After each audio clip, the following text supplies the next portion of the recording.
5월 4일 성경 읽기 시간입니다. 우리 오늘은 열왕기상 13장에서 14장, 시편 119편 153절에서 176절, 열왕기상 13장에서 14장, 시편 119편 153절에서 176절에 있는 말씀을 읽겠습니다. 13장. 여로보암이 제단 곁에 서서 막 분향을 하려고 하는데 바로 그때에 하나님의 사람이 주님의 말씀을 전하려고 유다로부터 베델로 왔다. 그리고 그는 그 제단 쪽을 보고서 주님께 받은 말씀을 외쳤다. 제단아, 제단아, 나 주가 말한다. 다윗의 가문에서 한 아들이 태어난다. 그 이름은 요시야다. 그가 너의 위에 분향하는 산당의 제사장들을 너의 위에서 죽여서 제물로 바칠 것이며 또 그가 너의 위에서 그 제사장들의 뼈를 태울 것이다. 바로 그때에 그는 한 가지 징표를 제시하며 이렇게 말하였다. 이것은 나 주가 말한 징표다. 이 제단이 갈라지고 그 위에 있는 재가 쏟아질 것이다. 여로보암 왕은 하나님의 사람이 베델에 있는 제단 쪽에 대고 외치는 말을 듣고 제단 위로 손을 내밀면서 저자를 잡아라 하고 소리쳤다. 그러자 그 사람에게 내어 뻗은 여로보암의 손이 마비되어서 다시 오므릴 수 없었다. 그리고 곧 이어서 하나님의 사람이 주님의 말씀으로 제시한 징표대로 그 제단은 갈라지고 그 제단으로부터는 재가 쏟아져 내렸다. 그러자 왕은 하나님의 사람에게 제발 그대의 주 하나님께 은총을 빌어서 내 손이 회복되도록 기도하여 주시오 하고 청하였다. 하나님의 사람이 주님께 은총을 비니 왕의 손이 회복되어서 예전과 같이 되었다. 이에 왕은 하나님의 사람에게 말하였다. 나와 함께 집으로 가서 피곤을 풀도록 합시다. 그대에게 선물도 주고 싶소. 그러나 하나님의 사람은 왕에게 이렇게 말하였다. 비록 임금님께서 저에게 왕실 재산의 절반을 주신다고 하여도 나는 임금님과 함께 갈 수 없습니다. 이곳에서는 밥도 먹지 않겠으며 물도 마시지 않겠습니다. 주님께서 나에게 명하시기를 밥도 먹지 말고 물도 마시지 말고 온 길로 되돌아가지도 말라고 하셨습니다. 그런 다음에 그는 베델에 올라올 때에 온 길로 돌아가지 않고 다른 길로 돌아갔다. 그 무렵에 늙은 예언자가 베델에 살고 있었다. 그의 아들들 가운데 하나가 와서 그날 베델에서 하나님의 사람이 한 일과 그가 왕에게 말한 내용을 모두 아버지에게 말하였다. 그러자 그들의 아버지가 그들에게 그가 어느 길로 돌아갔느냐 하고 물었다. 그의 아들들은 유다로부터 온 하나님의 사람이 돌아간 길을 말하였다. 그 말을 듣고서 그들의 아버지는 곧 그의 아들들에게 말하였다.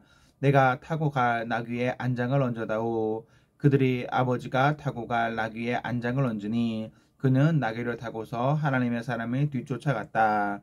마침내 그는 상수리나무 아래에 앉아있는 하나님의 사람을 보고 물었다. 그대가 유다로부터 온 하나님의 사람이요. 그러자 그가 대답하였다. 그렇습니다. 그는 하나님의 사람에게 말하였다. 우리 함께 집으로 가서 무엇을 좀 잡수시고 가시지요. 하나님의 사람은 대답하였다. 나는 노인 어른과 함께 돌아가서 노인 어른의 집에 들어갈 수 없습니다. 또 이곳에서는 누구와 함께 밥을 먹어서도 안 되고 물을 마셔도 안 됩니다. 주님께서 나에게 명하시기를 여기에서는 밥도 먹지 말고 물도 마시지 말고 온 길로 되돌아가지도 말라고 하셨습니다. 그래서 그는 하나님의 사람에게 이렇게 말하였다. 나도 그대와 같은 예언자요. 주님께서 천사를 보내셔서 나에게 말씀하시기를 그대를 내 집으로 데리고 가서 밥도 대접하고 마실 물도 대접하라고 하셨소.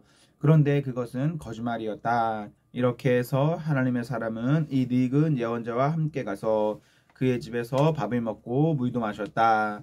그들이 이렇게 식탁에 함께 앉아 있는데 주님의 말씀이 하나님의 사람을 데려온 그 예언자에게 내렸다. 그는 유다에게서 온 그 하나님의 사람에게 이렇게 외쳤다. 주님께서 말씀하십니다. 당신은 주님의 말씀을 어기고 당신의 주 하나님께서 당신에게 말씀하신 명령을 지키지 않았습니다.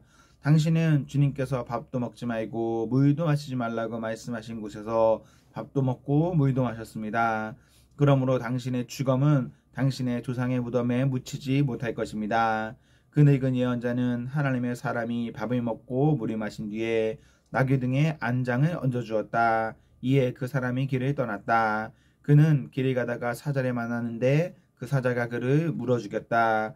그리고 그 주검은 길가에 버려두었으며 나귀와 사자는 그 주검 옆에 서 있었다. 길을 지나가는 사람들은 길가에 버려둔 주검과 그 주검 가까이에서 어슬렁거리는 사자를 보았다. 그들은 그 늙은 예언자가 사는 성읍으로 돌아와서 이 사실을 널리 알렸다. 길이 가는 하나님의 사람을 자기 집으로 데리고 간 그 늙은 예언자가 이 말을 듣고 말하였다. 그는 틀림없이 주님의 말씀을 어긴 그 하나님의 사람일 것이다. 주님께서는 전에 그에게 말씀하신 대로 그를 사자에게 내주셔서 사자가 그를 찢어 죽이게 하신 것이다. 그리고 그는 또 자기의 아들들에게 나귀의 안장을 지으라고 하였다. 그들이 나귀의 안장을 지어 놓으니 그는 곧 가서 길가에 있는 그 주검을 찾아내었다. 나귀와 사자가 그 주검 가까이에 서 있었는데 사자는 그 주검을 먹지 않았을 뿐 아니라 나귀도 물어 죽이지 않았다. 예언자는 하나님의 사람의 주검을 나귀 등에 싣고 자기의 성읍으로 옮겨와서 곡을 한 뒤에 묻어주었다. 그 주검을 자기의 무덤에 안장하고 나서 그 늙은 예언자는 아이고 내 형제여 하면서 통곡을 하였다. 장사를 마친 뒤에 그는 자기 아들들에게 말하였다. 내가 죽거든 너희는 나를 이 하나님의 사람이 묻힌 곳에 같이 묻어다오. 나의 뼈를 그의 뼈 옆에 두어라. 그가 하나님의 말씀을 받아서 베델에 있는 제단과 사마리아 성읍 안에 있는 모든 산당을 두고 외친 그 말씀이 그대로 이루어질 것이다. 이런 일이 생긴 뒤에도 여로보암은 여전히 그 악한 길에서 돌아서지 아니하고 오히려 일반 백성 가운데서 원하는 사람은 누구든지 산당의 제사장으로 임명하였다. 그러니 때문에 여로보암 가문은 죄를 얻었으며 마침내 땅에서 흔적도 없이 사라졌다. 14장. 그때에 여로보암의 아들 아비야가 병들어 누웠다. 여로보암이 자기 아내에게 말하였다. 변장을 하고 나서시오. 당신이 여로보암의 아내라는 것을 사람들이 알아차리지 못하도록 하고 실로로 가시오. 거기에는 아이야 예언자가 있소. 그가 바로 내게 이 백성을 다스리게 될 것이라고 말한 예언자요. 당신은 빵 10개와 과자와 꿀 한 병을 들고 그에게로 가시오. 그리하면 그는 이 아이에게 어떤 일이 일어날 것인지를 당신에게 알려줄 것이오. 여로보암의 아내는 그와 같이 하고 실로로 가서 아이야의 집에 이르렀다. 아이야는 나이가 들어서 눈이 어두워졌으므로 사람을 잘 알아보지 못하였다. 주님께서 아이야에게 미리 말씀하셨다. 여로보암의 아내가 자기의 병든 아들의 일을 물으려고 내게로 올 것이다. 너는 그에게 내가 일러준 대로 말하여라. 그는 올 때에 변장을 하고 다른 사람인 것 같이 차릴 것이다. 왕의 아내가 문에 들어설 때에 아이야는 그의 발소리를 듣고 이렇게 말하였다. 여로보암의 부인께서 오신 줄 알고 있습니다. 들어오십시오. 그런데 어찌하여 다른 사람인 것처럼 변장을 하셨습니까? 불행하게도 좋지 않은 소식을 전해야 하겠습니다. 집으로 돌아가셔서 여로보암에게 이 말을 전하십시오. 나 주 이스라엘의 하나님이 말한다. 내가 너를 백성 가운데서 높여서 내 백성 이스라엘의 지도자로 임명하였고 다윗의 가문으로부터 왕국을 쪼개어서 내게 주었지만 너는 내 종 다윗처럼 살지 않았다. 다윗은 내 명령을 지키고 내가 보기에 올바르게 행동하였으며 마음을 다해서 나를 따랐다. 그러나 너는 너보다 앞서 있던 모든 왕들보다 더 악한 일을 하여서 다른 신들을 만들고 우상을 부어 만들어서 나의 분노를 격발시켰다. 결국 너는 나를 배반하고 말았다. 그러므로 내가 여로보암의 가문에 재난을 내리겠다. 여로보암 가문에 속한 남자는 종이거나 자유이거나 가리지 않고 이스라엘 가운데서 모두 끊어버리겠다. 마치 사람이 쓰레기를 깨끗이 쓸어버리듯이 여로보암 가문에 사람을 하나도 남기지 아니하고 다 쓸어버리겠다. 여로보암에게 속한 사람으로서 성읍 안에서 죽은 사람은 개들이 먹어칠 것이고 성읍 바깥에 들에서 죽은 사람들은 하늘의 새들이 와서 쪼아 먹일 것이다. 이것은 나 주가 하는 말이다. 이제 일어나서 집으로 돌아가십시오. 부인이 성읍 안에 들어설 때에 아이는 곧 죽일 것입니다. 그런데 온 이스라엘은 그의 죽음을 애도하며 장사를 지낼 것입니다. 여로보암 가문에서는 그 아이만이 주 이스라엘의 하나님께서 보시기에 착하게 살았으므로 여로보암의 가문에 속한 사람들 가운데서 그 아이만은 제대로 무덤에 묻힐 수 있을 것입니다. 주님께서는 이스라엘을 다스릴 또 다른 한 왕을 세우실 터인데 그가 여로보암의 가문을 끊어버릴 것입니다. 이 일은 오늘 지금 이 순간에 일어날 것입니다.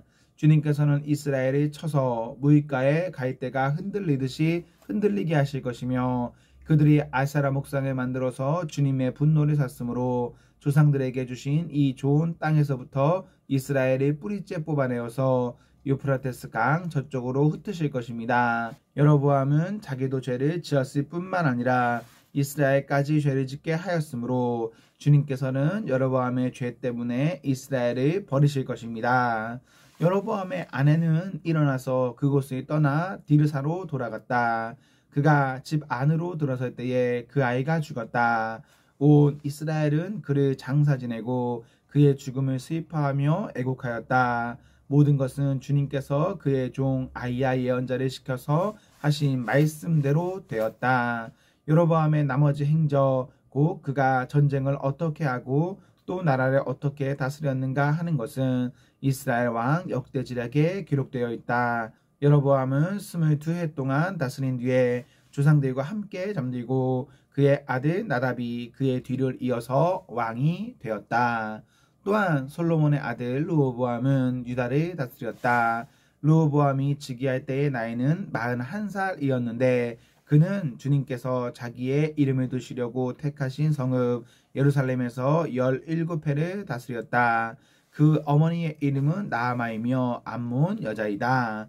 유다도 주님께서 보시기에 악한 일을 하였다. 그들이 지은 죄는 조상들이 저지른 죄보다 더 심하여서 주님의 진노를 격발하였다. 그들도 높은 언덕과 푸른 나무 아래마다 산당과 도르산과 아세라 목상을 만들었다. 그 땅에는 신전 남창들도 있었다. 이와 같이 이스라엘 자손은 주님께서 그들 앞에서 내쫓으신 나라들이 지킨 그 혐오스러운 관습을 그대로 본받았다. 르호보암이 즉위한 지 5년째 되는 해에 이집트의 시삭왕이 예루살렘을 치러 올라왔다. 주님의 성전에 있는 보물과 왕궁의 보물을 다 털어갔다. 하나도 남기지 않고 다 가져갔다. 솔로몬이 만든 금방패들도 가져갔다. 그래서 르호보암 왕은 금방패 대신에 놋방패를 만들어서 대궐문을 지키는 경호 책임자들의 손에 그것을 맡겼다. 왕이 주님의 성전으로 들어갈 때마다 경호원들이 그 놋방패를 들고 가서 경호하다가 다시 경호실로 가져오곤 하였다. 르호보암의 나머지 행적과 그가 한 모든 일은 유다왕 역대지략에 기록되어 있다. 르호보암과 여로보암이 살아있는 동안에 그들 사이에는 늘 전쟁이 있었다. 르호보암이 죽으니 조상들과 함께 다윗성에다가 장사하였다.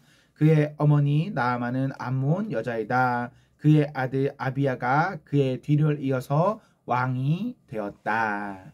시편 119편. 내가 주님의 법을 어기지 않았으니 내 고난을 보시고 나를 건져 주십시오.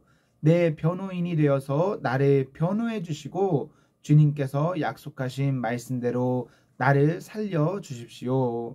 악인은 주님의 율례를 따르지 않으니 구원은 그들과는 거리가 멉니다. 주님은 긍휼이 많으신 분이시니 주님의 규례로 나를 살려 주십시오.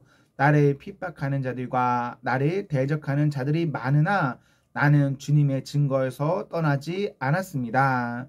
주님의 말씀을 지키지 아니하는 저 배신자들을 보고 나는 참으로 역겨웠습니다. 주님의 법도를 따르기를 내가 얼마나 좋아하였는지를 살펴보아 주십시오. 주님의 인자하심을 따라 나를 살려주십시오. 주님의 말씀은 모두 진리이며 주님의 의로운 규례들은 모두 영원합니다. 권력자는 이유 없이 나를 핍박하지만 내 마음이 두려워하는 것은 주님의 말씀뿐입니다. 많은 전리품을 들고 나오는 자들이 즐거워하듯이 나는 주님의 말씀을 즐거워합니다. 나는 거짓을 미워하고 싫어하지만 주님의 법은 사랑합니다. 주님의 공의로운 규례들을 생각하면서 내가 하루에도 7번씩 주님을 찬양합니다. 주님의 법을 사랑하는 사람에게는 언제나 평안이 깃들고 그들에게는 아무런 장애물이 없습니다. 주님, 내가 주님의 구원을 기다리며 주님의 계명들을 따릅니다. 내가 주님의 증거를 지키고 그 증거를 매우 사랑합니다. 내가 가는 길을 주님께서 모두 아시니 내가 주님의 증거와 법도를 지킵니다. 주님, 나의 부르짖음이 주님 앞에 이르게 해주시고 주님의 말씀으로 나를 깨우쳐 주십시오. 나의 애원이 주님께 이르게 해주시고 주님께서 약속하신 말씀대로 나를 건져 주십시오. 주님께서 주님의 율례들을 나에게 가르치시니 내 입술에서는 찬양이 쏟아져 나옵니다. 주님의 계명들은 모두 의로우니 내 혀로 주님께서 주신 말씀을 노래하겠습니다. 내가 주님의 법도를 택하였으니 주님께서 손수 나를 돕는 분이 되어 주십시오. 주님, 내가 주님의 구원을 간절히 기다리니 주님의 법이 나의 기쁨입니다. 나를 살려주셔서 주님을 찬양하게 해주시고 주님의 규례로 나를 도와주십시오. 나는 길을 잃은 양처럼 방황하고 있습니다. 오셔서 주님의 종을 찾아주십시오. 나는 주님의 계명을 잊은 적이 없습니다. 아멘, 아멘. 네, 우리 오늘 말씀을 모두 읽었습니다. 우리 오늘 하루도 하나님과 사랑 앞에서 행복하십시오. 성령 충만하십시오. 안녕.